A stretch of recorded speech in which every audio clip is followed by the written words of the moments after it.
Good evening. Welcome to Focus on Hopkins County. I'm your host, Tim Thomas. Thank you for joining us for another edition of our program. We're going to encourage you to call someone, let them know Focus on Hopkins County is on, and we are certainly glad to have with us on our program this evening my good friend, Mr. Jack Merrill, who is the president of the board of directors for the Hopkins County Humane Society. The Hopkins County Humane Society, as you know, has been in the news for the past almost over a year or so for the extraordinary work that is taking place here in Hopkins County with the Humane Society.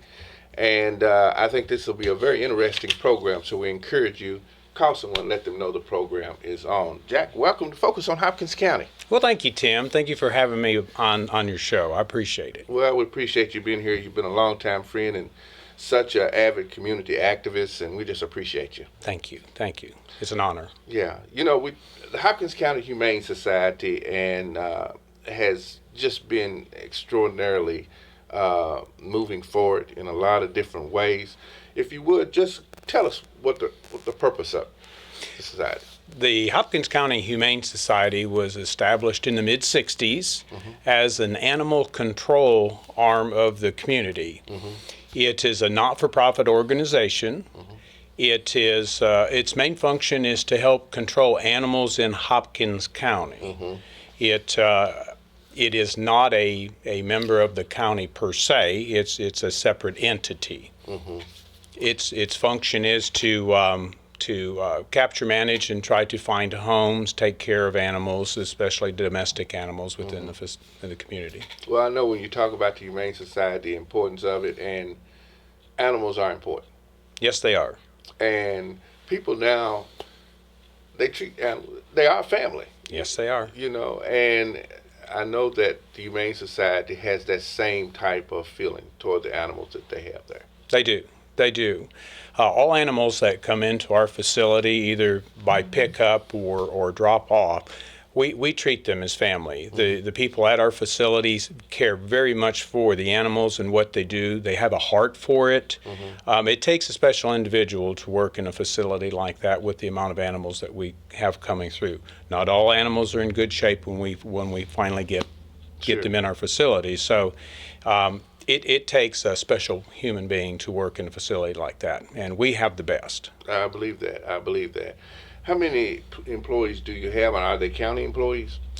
We have 4 employees. We have a director, we have an office manager, we have an animal control officer, and we have another staff member. They are not county employees. Many people think that the Hopkins County Humane Society is a branch of the county government. It is not. It's a separate, not-for-profit entity that is being hired by the county and the city to help manage animals within the community. I see. Well, that's good to know, because a lot of times people have the perception of it being another way. That's true. That's true. Yeah. Then how is the shelter funded? The shelter is funded through city government. The city of Madisonville pays us so much per year to help manage animals within the city. The county funds us for the year to help manage the animals within the county, and then Dawson Springs gives us some funding too to help with their animal control.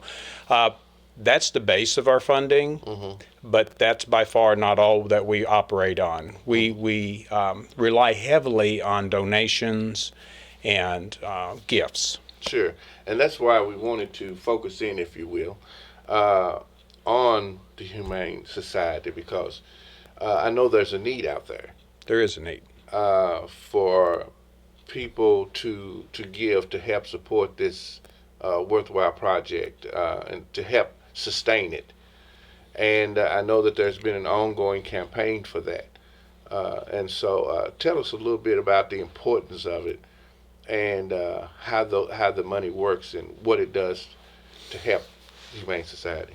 The base funding that we get through government, through city and county government, gives us our base funding, of course, for operations. It doesn't cover everything. For example, all of our food, dog food, that we have for the facilities is donated. We go through several hundred pounds of dog food, let's say, a week. And it's donated. It's all donated Wow. through our local stores Uh-huh. and through the community as gifts. Mhm. We appreciate that very much, and we do need that. Yes. We need that sustained. Mhm. Also, we receive funding from individuals who care, who want to sponsor animals for spay, neuter, or for vet care. Mhm. If an animal's injured, we receive some funding to help an animal that's in. We also have collars and leashes donated. We have people who volunteer their time, which is extremely important. One of the biggest advocates that we have at the shelter is actually the county jail system through Judge Carroll and especially through Jailer Joe Blue. Yes. They supply us inmate staff every single day, 7 days a week, 365 days a year, to help in the management and the care of the facilities. Wow. It doesn't matter if it's Christmas or Valentine's Day or Saturday, we have staff at the facilities to take care of these animals. They need care every day. So the inmates, we have 4 a day that help us clean cages, take care of the animals, feed and water, and see that they're taken care of. On the weekends, we get 6 inmates for Saturday and Sunday to do the same. And that is a huge help. Without the inmate help and Joe Blue and the support of Donnie Carroll, we would really have a difficult time making it. Well, I tell you, we really have to give kudos to Joe Blue. Absolutely. Because he is one that really reaches out to try to help the community as a whole in any way that he can by using, those that he has there, and he's a big help. He's a big help. He's very good to work with. Anything that we ask for, be it extra help at the facilities to care for the animals or to have some yard work done or whatever we need, Joe Blue's always there. We can always count on him, and he's always got a smile on his face, and he's willing to help. Yeah, so that goes a long way. It does. Yeah. How many facilities are there, and where are they located? We have 2 facilities now. As you all may remember, we relocated a couple years ago to Laffoon. The county built a new facility, and we're leasing that facility from the county. It's next to the jail. That's going out Center Street. That's going out Center Street, yes. Yeah, we call it Laffoon Trail out when we get out past town. Right. And that's our adoption center.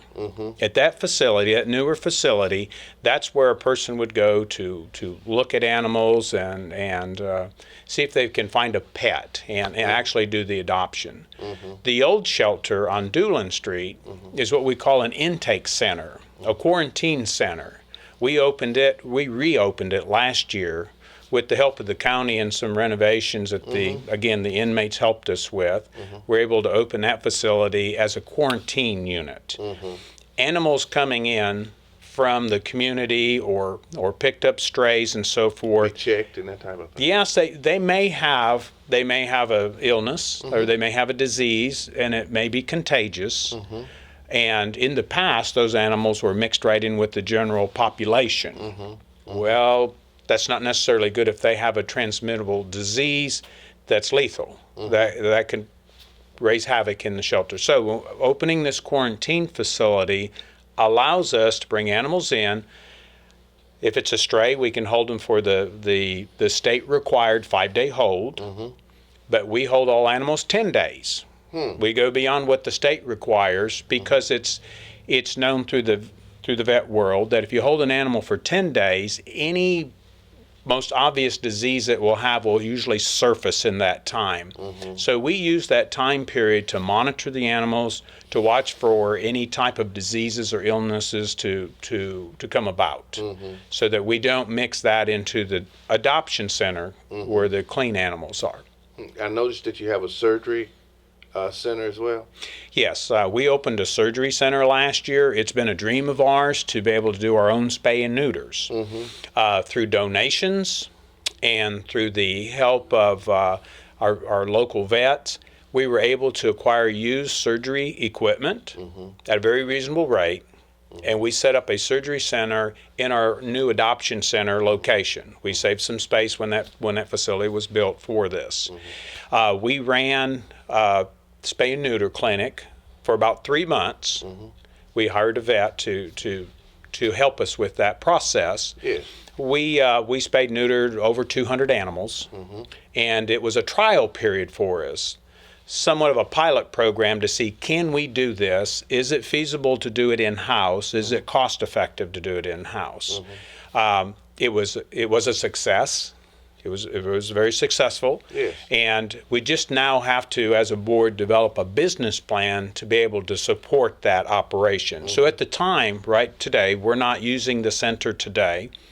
We have to come up with a support system with veterinarians and the community to get that reestablished. That is a goal of ours, to reopen it here in the very near future as soon as we can get a business plan. We're talking with 2 vets at this time to help us make this dream come true, so that all animals leaving the shelter will be spayed and neutered.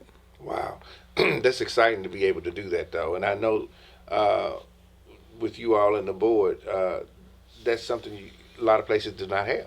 Yes, at the time we opened the shelter, I think there was probably only one other place in the state that was actually providing on-site spay and neuter programs.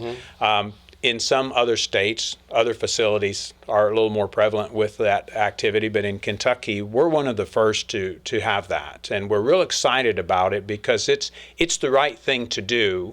And in looking at the past history of Hopkins County, it has been plagued with an issue of overpopulation of animals. Yes. And the only way to fix that problem is to spay and neuter the animals. That's the long-term fix. So trying to be proactive in that has been our goal, and we will be there. Managing the animals, how do you do that? Well, the process for managing an animal into our system, and we have to have a specific process because there are ordinances and there are state laws and there are requirements of us through the Humane Society of America and through local government and state government to do the right thing and to process the animals appropriately. Also, we want to do the right thing for the animals to make sure that we're caring for them in the most efficient way. And you have to keep in mind that we have, on average, about 220 animals coming into our facility a month. So we have volume to deal with. So we've set up somewhat, I don't want to call it an assembly line, but we've set up a process, a step-by-step process in which we manage the animals. When an animal is picked up as a stray, or it's been abandoned, or maybe it's a call-in, it's unruly or whatever. Yes. We pick that animal, we bring it into our facility. The first stop it takes is over at our quarantine facility at Doolan Street. The animal control officer will bring the animal straight to that facility so that we don't cross-contaminate our new facility. Yes. That animal will go into a clean run with food and water, and that animal will be in that run and taken care of and monitored very carefully for the next 10 days. We keep records on the animals, we take pictures of the animals, and we assess their behavior, we assess their health, well-being, their general mood. Are they going to be adoptable, or do they have issues? Are they healthy? Or do they have an illness? Are they harmed? Are they injured? After that 10-day process, they're reassessed. If they've completed that 10-day process, appropriately, then they're cleaned up. We give them a bath, we get them cleaned up, and we take them to the new facility, and we start preparing them for either adoption or to be rescued. More photographs are taken. They end up on Facebook, on the social media. We start sending those pictures and information out to rescue groups throughout the nation. Sure. This is kind of a national thing we're into now, and those animals move. Those animals hopefully will then, our job is to get that animal to a good home, and that may be in Kentucky, it may be in Michigan, it could be in Canada. Wow. Yeah. I mean, it could be anywhere, and we work with qualified rescue groups and adoption centers to help move animals. We all work together as a team nationally to help move animals back and forth where the needs are. I'm just still, I'm stuck on that over 200. animals that come through a month, correct? Yes, that unfortunately that is a high number. That is a high number. If you get into some of the more northern states, their intakes are so much less. They don't have animal population problems. They've had spay and neuter programs in place for years, and as a result, their animal populations are actually low. And one of the reasons we send so many animals to northern states is they do not have the ability to adopt animals in their facilities because their populations are so low. That's a good thing. Yes. That's a good thing. It's all under control. But here we're still fighting the volume battle. Again, long-term fix is spay and neuter, and that's what we're driving for. Yeah, yeah. Well, we want to put on the screen our good friend and executive director, Mr. Gates here, will put on the screen where you're located, of course, and how people can get in contact, because Right. that is important. And that brings me to being able to lead into this question. Can you call, maybe it's a certain animal that someone might want to adopt, or a certain kind of animal? Can you call or go on your website, or tell us a little bit about how that works? As it's set up now, we carry a fair amount of our animal population on Facebook. Not every animal's on Facebook at this time. Sure. We do have a website that we use. Some of the animals are on that website. The social media, as we move forward, is our ticket to moving animals. We really don't have a lot of people just per se walking into the clinic to adopt an animal. It happens sometimes, but not as often. We're not the pet store at the mall, so Right. we're a little bit out of town. So we use the social media to show animals, to talk about the animals, to communicate about the animals to people who are in need. They can come down to the facility then and look at those animals and walk them and touch them and see them and see if there's a connection there. The facility is I know you're going to show the hours, but the facility's open from noon to 5. In the afternoons. We use the mornings for cage cleaning and catching up with what's happened overnight, and that's when we bring the public in to see the animals. We do have some really exciting news that on June 10th we're starting a new website. It's real exciting for us because it's interactive. We will have all the animal pictures on that website. You'll be able to actually online fill out your application process. You can pay for the animal, the adoption fee and everything online. You'll be able to make donations, or you can sponsor an animal, or you can sign up to be a foster home. You can even report neglect and abuse cases. Anything that you would communicate with us, we're going to have a website here in the next week that will allow the public to do that. It'll be connected to PayPal, and it'll be a really nice, setup for us and for the community. Since we're a little ways out of town, and it would be much easier to be able to use your cell phone or your computer to actually peruse what animals that might be available. Well, that is just an extraordinary way of being able to do that, and makes it so convenient for the consumer as well to be able to do that. And the animals, as you were saying, as I was saying, 220 animals come into that facility a month. Some months a little less, some months a lot more. We have quite a bit of turnover. If there's a specific breed you're looking for, odds are we will have it at some time. Not all the animals that come into the facility are mixed breeds. We do get registered breeds in the facility. So if there's some type of one specific breed that you've got your heart set on, just watch our website and one may appear. Also, communicating with us may link us to you and to rescue groups so that we can find the animal you're looking for, because we're nationally linked with these rescue groups at this time. Well, when we talk about that, and what type of animals do you have control? This is something the public really needs to know. We have a lot of phone calls regarding that. We help manage domesticated animals. Mm-hmm. So, I mean, of course, dogs and cats, Mm-hmm. but that also means horses and cows and goats and rabbits and a domesticated animal. Mm-hmm. We help manage them, we help care for them, we help find homes for them, so forth. So that's what we're here for. We are not the place to call if you have a wild animal issue. If you have a raccoon in the attic, we get a lot of calls about that, or a groundhog in the basement. We don't deal with wild animals. That would be your pest control center. I understand, and that doesn't include ex-husbands, ex-wives. No.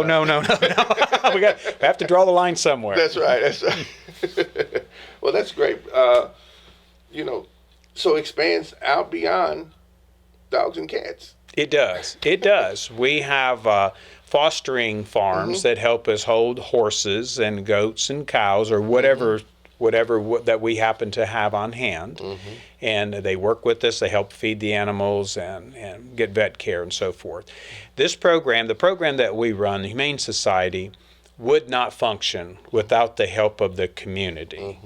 The volunteer work, the donations, people being involved in caring is what makes this program work. It's not the money. It's definitely not the money. It's the people caring. When I say we're not for profit, I mean we're not for profit. We don't bring enough money in to sustain us by any means, not even close. So the donations we receive and the in-kind help that we get actually just keeps us moving forward. But that's all we need. That's all we need. Right. I take it that this has become a passion of yours. And when you talk about this, let's go back for a minute, because when you first came here, you and your family, you are employed at, was it Trover? Yes, Trover. Which is now Baptist Health. Which is Baptist Health. I've been there for 34 years this year. But it doesn't seem like it's been, my goodness, that long. It's goes by fast. It's gone fast. It's gone by fast. Yeah, and you hold the position of? Director of Plant Operations, and I'm over support services at the facility. And it's a wonderful job. It's a great place to work. I mean, I've been there for 34 years, so that speaks for itself. Right. And it goes without saying that the success of it has certainly come because of your leadership, along with others. I think that it's making it what it is today. I can't claim any of that. It's a community. It's the employees. It's the board of directors that makes this work. I am such a small cog in this machine. I can't take the credit for what's going on. We have an extremely awesome board of directors, which makes working with the Humane Society just exciting. We have an individual that represents the county government on the board, and one for city government. We have a representative of the health department on our board, and a representative of the veterinarians of the county on our board. Then we also have 8 other elected positions on the board, which is a mix from police officers, city officials, retired individuals, and people have been involved with corporate compliance and attorneys and so forth. So we have a really awesome mix of individuals on the board that can address any problem, bring information to the table to help us address problems and be progressive. They're full of enthusiasm and excitement. They work hard. They dedicate their time. Again, and to the board is voluntary. These people do not get paid for the work and their time. And believe me, they put a lot of time and work in the Humane Society. And their terms are 3-year terms, most of which they re-up for another 3 years. So the people who are serving typically spend 6 years of volunteer time to make everything work. We have an awesome employee base. We've hired last year we hired a new executive director, Dustin Miller, who is young, vibrant, smart, full of energy and great ideas. He's very resourceful. He's running a top-notch organization over there. We're real proud to have Dustin and all the good work he's doing.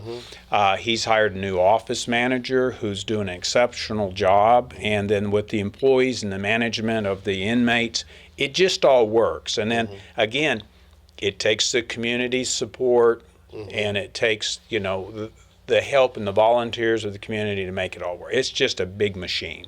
That's great. And it's really good that you have people that are dedicated on your board of directors, because that is the lifeline of making any organization successful.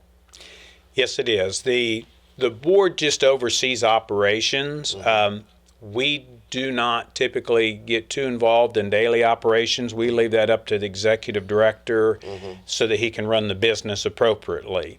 Anything that comes up that's a new program, new process, anything that's maybe a policy change or so, bylaws, anything that could be considered complicated, it gets to the board and we talk it out. Usually the executive director brings a lot of that information to the board, and then we discuss it and make decisions and move forward. The board is instrumental in the establishment and development of new programs, programs that will make to make the Humane Society very progressive, to keep it moving forward, and to ensure that we get the support of the community and the county to do so. And how often does your board meet? We meet monthly. We meet once a month. Usually it's the second Tuesday of the month, typically at 5:30 p.m. Typically the meetings are at Old National Bank. The public's welcome to attend the meetings. Usually the messenger, sometimes the paper's there, different people that have time to stop by and see what's going on. And usually afterwards, they're very complimentary on what's going on. They learn by what we're doing that they can see we've got a good group of people who really care, who are trying to do the right thing, and working with the shelter and the government to make it all work right. Wow, and I'm sure, because with myself just sitting here and having the one-on-one conversation, I'm learning so much that I did not know, and I'm sure our listening audience is as well. And if you're just tuning in to our program, we're sitting having a candid conversation with Mr. Jack Merrill, who is the president of the board of directors for the Hopkins County Humane Society. And Jack, let's go back and talk a little bit about over the past couple of years, the Humane Society has went through a lot of changes that was in the press and that type of thing. But now we're on another footing, and those changes now has been moved into positive changes. Yes. I don't think it's going to be a surprise to anyone to hear that the Humane Society has not always had good, positive community support, and probably for good reasons. There's been a lot of challenges and a lot of difficulty in the past keeping that program working and functioning. That's pretty typical. A lot of communities, a lot of cities struggle with that. So it's not something unique to Hopkins County. Right. When I was asked to be on the board of directors about 3 years ago, in doing some research on what had been going on with the Humane Society and looking at back at some of the, they had some photo albums of news clippings and so forth that I went through that went all the way back to the 60s. There wasn't very much in there positive. Most of what was either in the media or most of what the public, perception was of the shelter wasn't real positive. Thus, it didn't have community support. The board of directors had been, changed out a few times, and it's always struggled. And when I got involved, I talked to some of the people on the board, and we all started discussing, what could happen here with this board. And, the question was asked, are we ready to take this to the next level? Are we ready to make this work? This can work. This can work. And the board enthusiastically said, yes, let's do it. Let's make this work. Let's do this smart. Let's really look at our operation. Let's see what other cities are doing, progressive cities. How are they making it work? And let's make some changes and get it back on its feet. So the board made a commitment. They started talking to the community.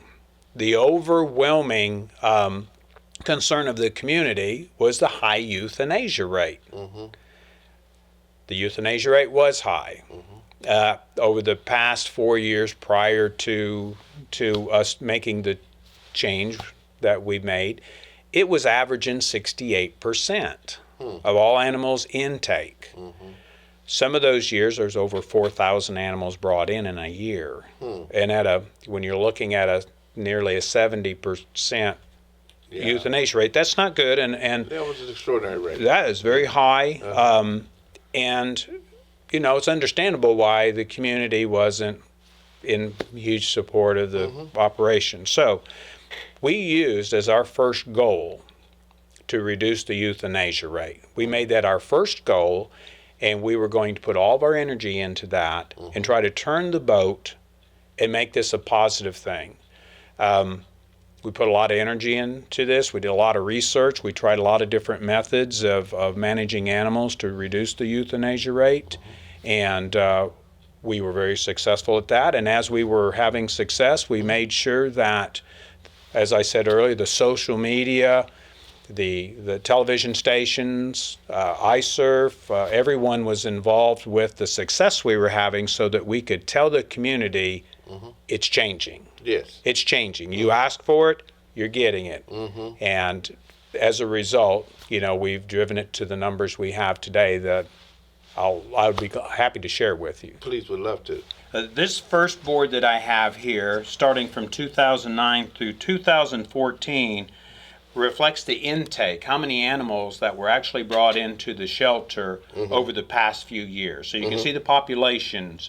The population's starting to stabilize, even though this is much lower than what we had in 2009, 2010. This is still too high for our county. Sure. The second board I have here is representative of the euthanasia rate that we've had since 2009 and to where we ended 2014.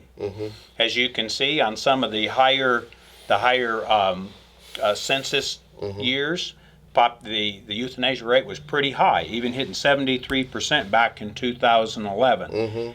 That's a lot of animals being euthanized, and that's understandably why the community was concerned about what was going on. Before we start our program, we had an average euthanasia rate at the shelter of 68%. We started our program at the end of 2012. We cut that rate in half in 1 year, and then we cut that rate again in half by the end of last year. So the program that we have is highly successful and it's sustainable. Ideally, it would be nice if we could be a no-kill shelter. To say you're no-kill is probably not a real accurate term. I think the term's used kind of loosely because we do have animals that come in that are highly violent or that are injured or they have diseases that are incurable. Those animals still must be put down for the sake of the community, for the health of the community and the animals in the community. We don't want to spread disease. We do not want vicious dogs loose or attacking people. So sometimes we even get court orders to put an animal down. So to say that we're no-kill, that's just not fully true. Right. This board represents our journey last year in working with our euthanasia rate and trying to reduce it even further. Yes. Even though we cut it in half, we were going to take it as low as we could go. As you can see, last year we even had periods of single digits. Right. Stabilized there. And it's stable, it's sustainable, and I'm real excited to say that since December, at year to date, our average is 4%.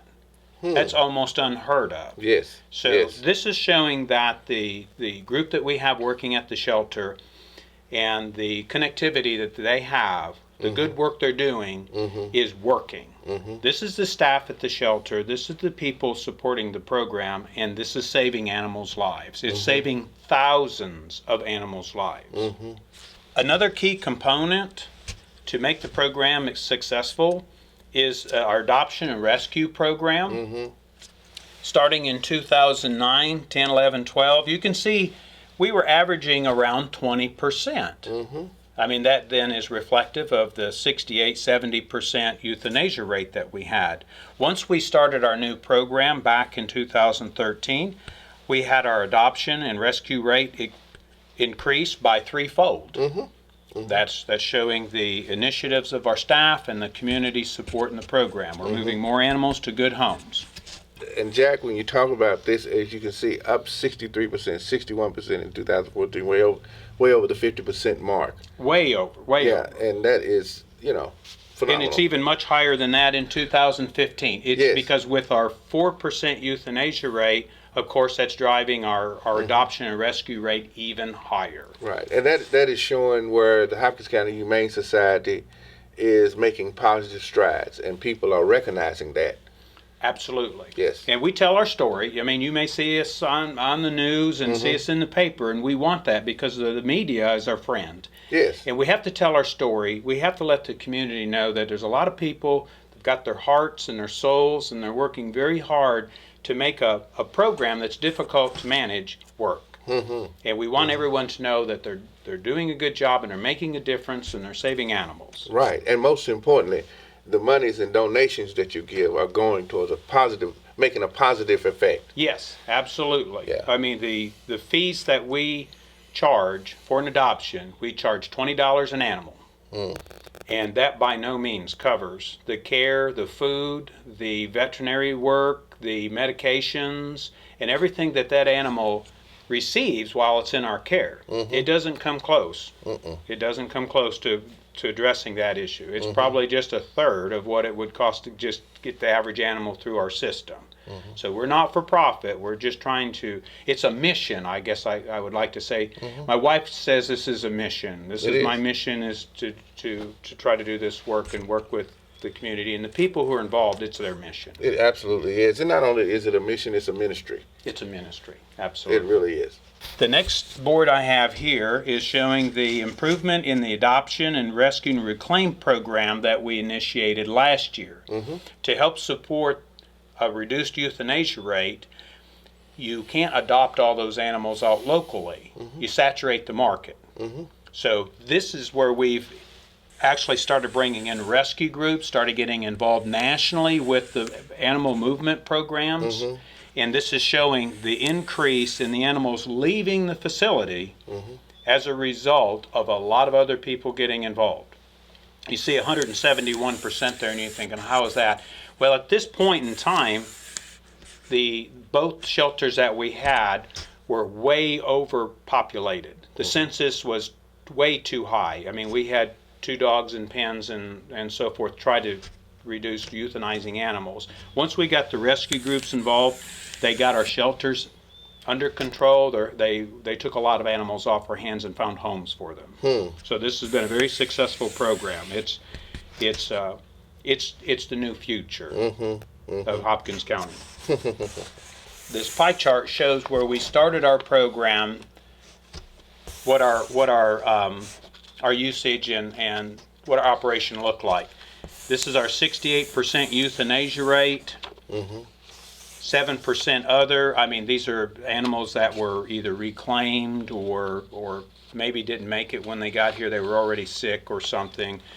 5% of the animals were rescued. Only 11% were being adopted or reclaimed. So you can see the vast majority of the animals coming into our facility didn't make it out. When we initiated the program, the next pie chart shows that the euthanasia rate was greatly reduced. Adoption and reclaim started taking over the pie chart, just what we wanted. Yes. We started getting more rescue groups involved, started picking up the pace. And then this is how we ended last year. The euthanasia pie piece is much smaller again. And then we've got adoption and rescue just taking over the pie. Again, we've inverted the pie to a positive, which is the positive for animals. It's saving animals' lives by the thousands. It's a good program. This chart will even look better next year or this year for 2015. We're on a good path. even though we have inmates helping us and we have an awesome staff, there's still a lot of work that needs to be done with the animals to care for them appropriately. Unfortunately, some of the animals that we have in our care are slow to adopt. They stay with us maybe for quite a while, and it's not good for the animals to stay in a pen for long periods of time. And dogs and cats need to socialize, they need to be exercised, they need human contact. And when you're dealing with 220 animals coming through the facility every month, the staff that we have do good. You know, they do a good job, but they do good to keep them fed, watered, and the cages clean, and they're able to touch the animals some and stay in, communication with them. But they need more than that. So volunteers are needed to help bathe animals. They're needed to help socialize animals, take them for walks, let them play with other animals that are, under supervision, and keep the animal mentally healthy is real important. So the volunteers can help us in that way. If volunteers want to clean cages, that's okay, but we usually have that covered. Giving them baths and talking and playing with the animals is a big help. Secondly, financial support and donations go a long way. So as you can see, what we're doing, is making great strides in improving the program, but that relies a lot on donations, sponsorships, free dog, the dog food that we receive, helps really reduce our operating expenses. People donating collars and leashes and so forth helps a lot. But also monetary donations go a long way. So, I mean, people may not want to maybe adopt an animal because maybe they already have a few pets, but they want to still be involved. Well, they can sponsor an animal. And on our new website, you'll be able to sponsor an animal through PayPal. Where you can make a donation on the site, and it can be specific to an animal. And then we can use that money to assure it's spayed, neutered, maybe get some extra vet care or whatever to make it more adoptable. Or we'll use the donation. If we can get some donations, we do use those for the better care of animals. None of it goes to waste, and it's very, very carefully utilized. So much information that we've covered. What does the future hold? What does the future hold? My dream is to have the surgery center in operation. Once the board puts together a business plan working with either other facilities, other programs, or local vets to get that spay and neuter program going. The animal population of Hopkins County is not going to be reduced until we have a very aggressive spay neuter program. So that's one of my dreams. That's a dream of a lot of the community and the board. The local vets support it. It's the way of the future. Number two, I'm real excited that we're going to kick off our website here on June 10th. Yes. Where it's interactive, where people can become members of the Humane Society. That way they can stay current and be involved with with what's going on. We're trying to put together a news flyer that we'll be able to send out to membership. And again, you'll be able to go on this site. You can apply to be a member, pay through PayPal your dues, and that money and the dues will then go towards the support and help of other animals and sponsorships. Also, I'm working close with the county. We would like to reinitiate the license and rabies program that we once had many years ago. The reason being is that gives us a means of tracking animals once we pick them up so that we can find their owners. We can find who owns the animals, and that's a means of tracking them through vet records and so forth and so on to know what we're dealing with. When we pick up these 200 and something animals a month, we have a means of identifying them and knowing, and hopefully getting them back to their rightful owner. That's a dream, and I'm working close with Judge Carroll on that, and we're working together to try to make that a reality. But mostly to develop programs here, good customer service, good family environment, so that this is a positive for Hopkins County. It's a positive for the animals. It's a good place to take your family, look at animals, adopt an animal the day that you walk in, if you find that animal, you can walk right out with that animal and be a good thing. Wow. So, Jack, the future is bright. It's bright. It's very bright. Yes. We have the right people in place, and it's working. So glad you've stopped in and talked with us and been a part of Focus on Hopkins County. Well, thank you, Tim. It's been my pleasure, and I hope I've been able to answer some questions and share some of the excitement that we have at the shelter. Learn more about the Hopkins County Humane Society. Most importantly, we want you to give your tax-deductible donation to continue to support this organization. And not only that, but it's all about the love of animals. It is. It really is. It really is. And the money goes a long ways. It does. And so your monetary gift is so important to this effort. You're located again where? On Laffoon Trail. We have our adoption center on Laffoon Trail. Mm-hmm.